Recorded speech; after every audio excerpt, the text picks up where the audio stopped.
Magandang umaga po sa inyong lahat. Welcome po sa ating morning devotion for today.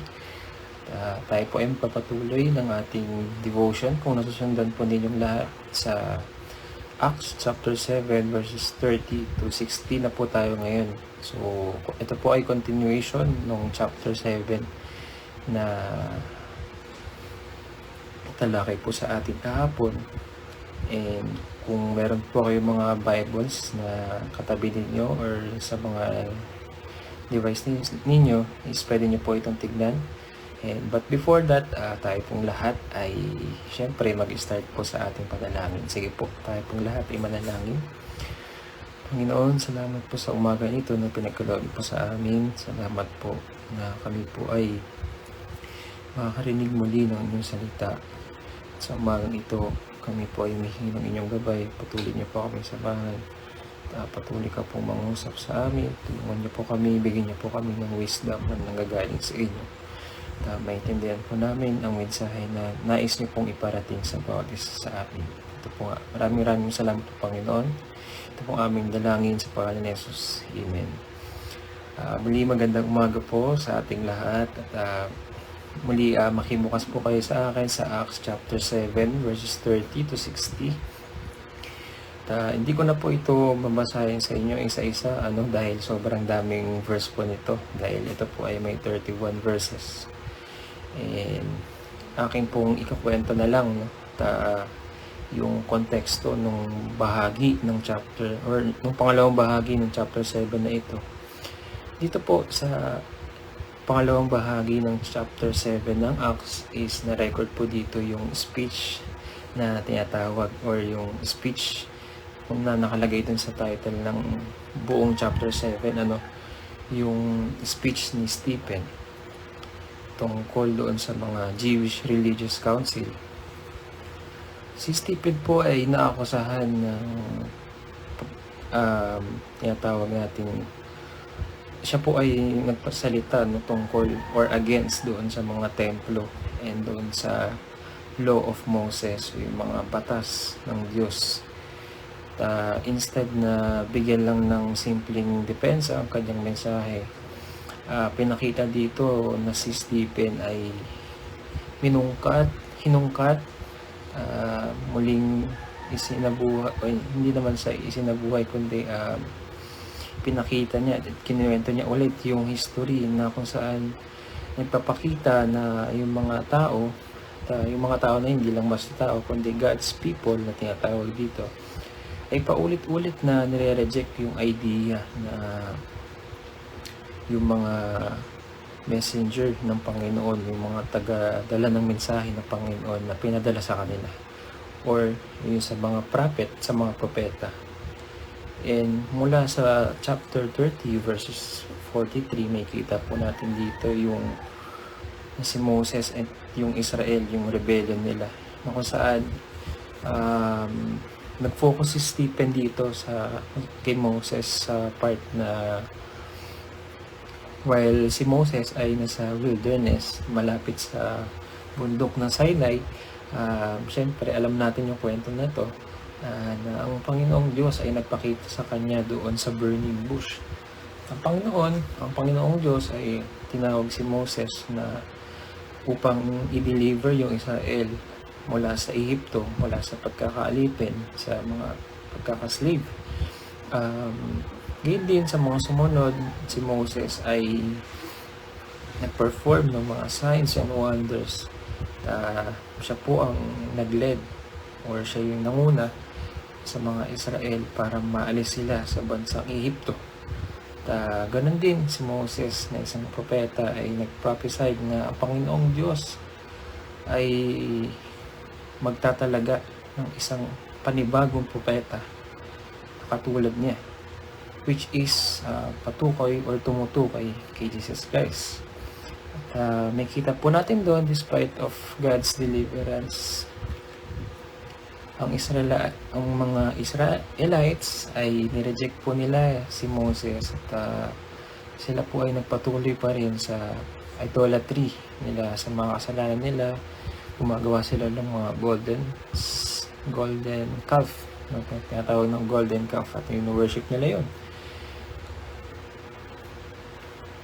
Bilang resulta, binigyan sila ng Diyos or God gave them over to their sinful desires, and eventually inalaw sila na ma-exile. Makita po natin doon sa bahagi ng 42 hanggang 43. Pinaliwanag, kinuwento ni Stephen. And bandang verses 44 hanggang 50 naman po, may kita natin dito yung tabernacle o yung presensya ng Panginoon po, na kung saan pinaliwanag or diniscuss ni Stephen na yung tabernacle, kung saan the portable sanctuary used before the temple. So yung tabernacle accompanied Israel to the wilderness. And later, si Haring David ay nag-desire na bumuo ng isang permanent dwelling place for God. And ganun din ang ginawa ni King Solomon. Nag-build din siya ng temple. Ngunit si Stephen, in-emphasize niya na ang Panginoong Diyos ay hindi kailanman maikukumpara, or sabi doon, God cannot be confined to a building. And nakita natin doon sa verse, I think sa 48, na kinote niya pa mismo yung sinabi sa Isaiah chapter 66 verse 1, na sabi niya doon, na makita natin dito sa Acts, na sabi niya dito, heaven is my throne and the earth is my footstool. Na kung saan pinapatukuyan niya, or ang kanyang punto dito, mga kapatid, na ang presensya ng Panginoon ay higit pa doon sa mga earthly temple o yung mga binubuo ng mga tao, ng mga hari para sa Panginoon. At sa verses 51 to 53, ito naman po yung akusasyon against Stephen, kung saan yung pagbigay ng speech, ng mensahe ni Stephen ay sobrang direct at napaka-confrontational. Kung tutusin, kung titignan natin, sobrang risky ng kanyang ginawa. Even kanyang buhay ay pwedeng mapahamak. At may kita natin dito yon sa mga susunod. Kaya sabi niya sa mga religious leaders na ang mga religious leaders ay nire-resist nila yung Holy Spirit, katulad ng mga ancestors nila. Na yung mga ancestors nila ay pine-persecute yung mga propeta, yung mga ipinadala, yung mga mensahero ng Panginoon, nire-reject nila yun. So that's why yung title natin is yung continuation ng Israel sa pag-reject sa mga mensahero ng Panginoon. Binibetray nila, minongordo nila yung mga righteous one, diba? Tumutukoy, kung saan tumutukoy kay Jesus, they betrayed and murdered the righteous one, si Jesus. And nakita din natin dito na nasabi ni Stephen na yung mga tao, alam nila yung batas ng Panginoon, alam nila yung God's law, alam nila yung Ten Commandments, pero yung mga tao ay hindi naman nagagawa ito, hindi naman nasusunod ito. They are failed to obey it. And sa conclusion ng kanyang mensahe ni Stephen, pinapakita dito na ang mga leaders, mga religious leaders ay patuloy doon sa cycle o yung pattern na of rejecting God's messenger na nagdala sa Israel, or nagpapakita sa kasaysayan ng Israel, na ayun yung lagi nilang ginagawa. Lagi nilang tinututulan, lagi nilang nire-reject yung mensahe ng Panginoon, yung mga propeta. May kita din naman natin sa last part ng verse natin sa chapter 7, yung Stephen's martyrdom. Doon, may kita natin doon, di ba? May title. Yan. Yung council naging furious siya May kita natin dito sa last part ng chapter 7 na si Stephen ay filled ng Holy Spirit. Sa sobrang filled niya, nakita niya or nagkaroon siya ng vision ng langit. Sabi yun dito, nabanggit dito. And even the glory of God is nakita niya. Dahil siya ay filled, siya ay yung presensya ng Holy Spirit ay nasa kanya, kay Stephen, kung saan he sees the glory of God. And even si Jesus is nakita niya na sabi niya doon, the Son of Man standing at the right hand of God. Doon sa, I think, sa verses 55 to 56. And after nung pangyayaring yun, na yung mga tao, yung crowds, ay tinatakpan nila yung tenga nila. At si Stephen ay dinala outside the city. And dito na nagsimula yung famous na kwento kay Stephen, yung pagbabato sa kanya. Yung mga tao, pinagbabato siya hanggang siya ay mamatay. And merong isang batang lalaki, no? Or a young man named Saul of Tarsus. Tama ba? Yes, he's Saul of Tarsus. Saan pinanood niya, and siya po mismo ang nag-approve doon sa execution para kay Stephen. At may kita po natin dito mga kapatid, habang si Stephen ay namamatay, habang kinakaharap niya na yung kamatayan niya, habang binabato siya, si Stephen po ay nanalangin, siya po ay nagpray. Sabi niya dito, Panginoong Jesus, tanggapin ninyo ang aking spirito. Sabi niya, Lord Jesus, receive my spirit. And then sabi niya, Panginoon, or Lord, do not hold this sin against them. Saan itong panalangin ni Stephen ay halos or closely, almost na nag-resemble doon sa mismong words ni Jesus nung habang pinapako siya, di ba? Na makikita natin sa Luke, saan yung pagpapatawad. And may kita din natin dito sa buong Bible, sa scripture, na si Stephen, siya yung kauna-unahang na i-record sa Bible na, or kauna-unahang Kristiyano na martyr na na-record dito sa Bible. At may kita po natin dito mga kapatid na kung nasusundan po natin ang pinaka-tema ng chapter na ito, ng particular na verses na ito, na kung saan ang mga tao or God's people often reject God's messengers, so yung mga propeta. Kita po natin na si Joseph nireject, si Moses din ay nireject, yung mga propeta, the prophets were rejected. And even Jesus, syempre, di ba? Alam natin yun. Even Jesus, nireject ng mga tao.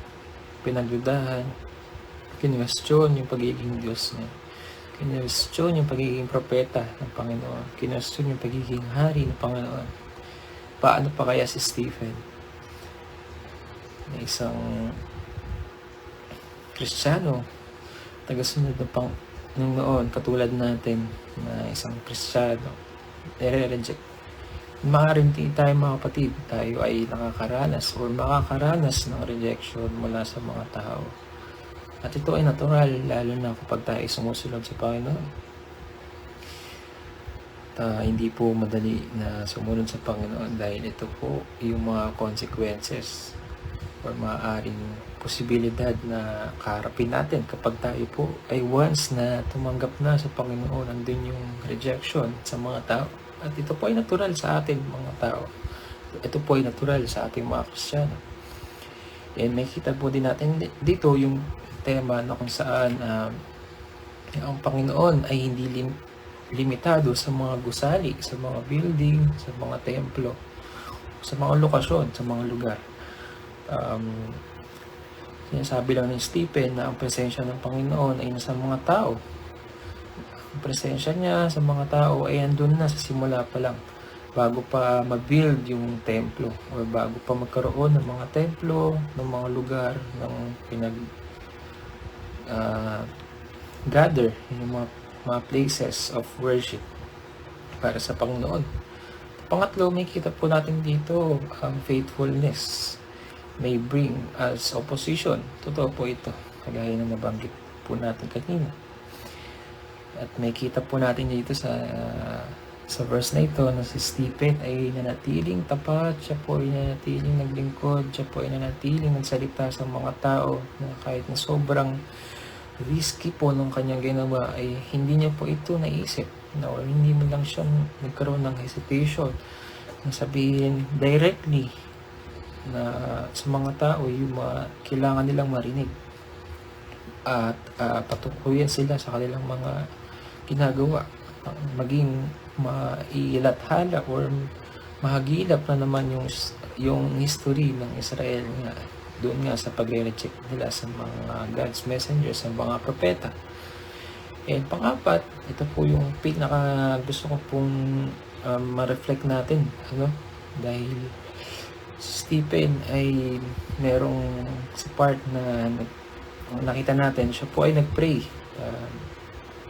Po makikita natin yung forgiveness saan nagre-reflect kay Kristo. Forgiveness reflects Christ. Yan. Sobrang ganda po. Alam na even though sobrang hirap po nito, Stephen ay pinatawad niya yung mga pumatay, ang babato sa kanya, nagiging nakasaan yung ginawang ni Stephen na yun ay following Jesus' example. And I remember the cross, nung pinako si Jesus, sinabi niya nung pinako siya, Father, forgive them for they do not know what they are doing. So, ito po ay merong resemblance doon sa sinabi ni Jesus mismo directly sa kanyang salita na patawarin mo, Panginoong Diyos, ang mga taong ito dahil hindi nila alam yung ginagawa nila. Ganon din yung mga tao na to na nagkaroon ng opposition, yung mga nag-reject at pumato ng bato kay Stephen. Hindi rin nila alam yung ginagawa nila dahil para sa kanila isa lamang siyang false prophet. Para sa kanila isa lamang hindi siyang false prophet katulad ng mga nauna. And sabi doon sa Acts chapter 7 verse 51, we will always resist the Holy Spirit as your fathers did, so do you. And ito pong verse ay kapakita ng na as a whole, yung summarize ng mensahe ni Stephen sa mga tao na mga religious leader ay patuloy sa mahaba nilang history na papatuloy ng resisting of God's word and rejecting the idea na merong pinadala ang Panginoon para sa kanila upang magbigay ng mensahe dahil hindi sila directly na makakatanggap ng mensahe sa Diyos katulad ni Moses, katulad ni Abraham. And ganun din yung pag-reject sa mga chosen servant ng Panginoon. And sa atin din po mga kapatid, bilang lingkod ng Panginoon, tayo po ay makakaranas ng rejection, opposition mula sa mga tao, even though, lalo na po, or even po sa ating mga sarili nating mga mahal sa buhay. Sobrang hirap po ng bagay na ito, pero tayo ba ay filled ng Holy Spirit? Tayo po ba ay filled ng Panginoon? And mananatili po ba tayo tapat kagaya ni Stephen? Sa kabila ng lahat is wala siyang takot na pangamba na sabihin sa mga tao yung iyanais at yung nararapat na marinig ng mga tao para nalaman nila kung ano ba talaga yung katotohanan. Nawa po mga kapatid, sa umagang ito ay madala natin or ma-apply natin and ma-observe natin itong mensahe na gustong sabihin sa atin ng Panginoon, na Panginoon ay hindi rin limitado. Kung tayo ay binigyan ng pagkakataon ng Panginoon na lingkod, kung tayo ay binigyan ng Panginoon or tayo pinili ng Panginoon bilang leader, bilang servant niya, ay hindi niya tayo pababayaan. At kung tayo man ay dumating sa ganitong pagkakataon, ay alam ko na meron na yung gantimpala natin ay hindi natin matatanggap dito sa lupa, kundi meron tayong gantimpala na matatanggap natin sa langit.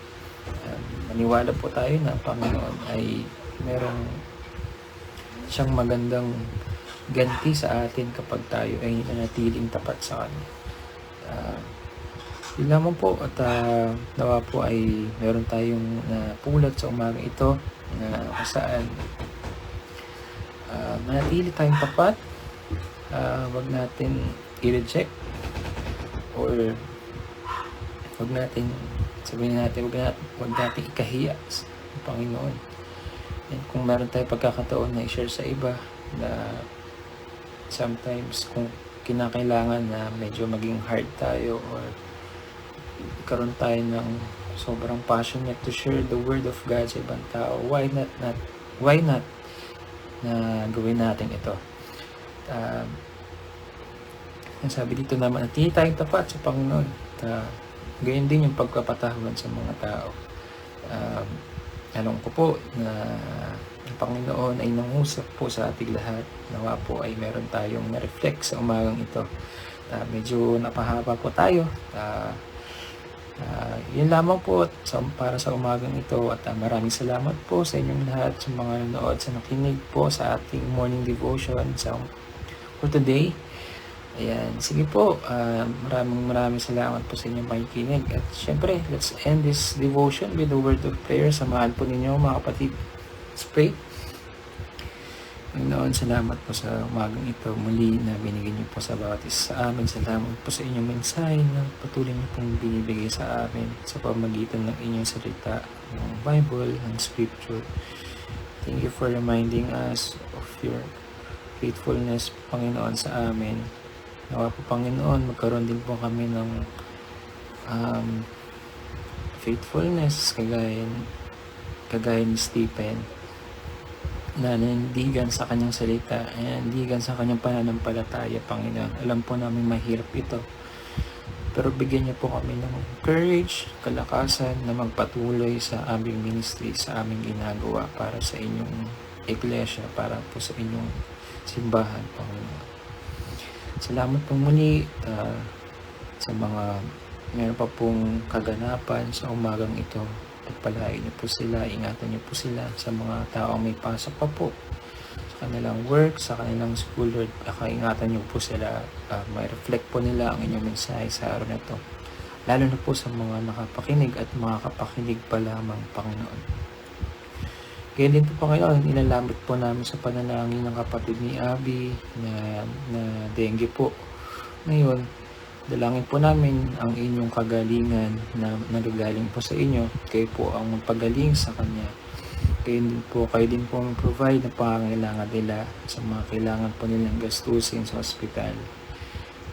Alam po namin, Panginoon, ang kagalingan ay sa inyo lamang po namin matatamasan, Lord. Maraming salamat po, Panginoon, sa opportunity, sa pagkakataon na ito na lead ang devotion sa umagang ito, Panginoon. Pagpalain po ninyo ang araw na ito pa sa bawat isa. Maraming salamat po, Panginoon. Ito po aming samot dalangin sa pangalan ni Jesus. Amen and amen. Ayun, muli magandang umaga po sa ating lahat, at ingat po kayong lahat. God bless and see you. Thank you po.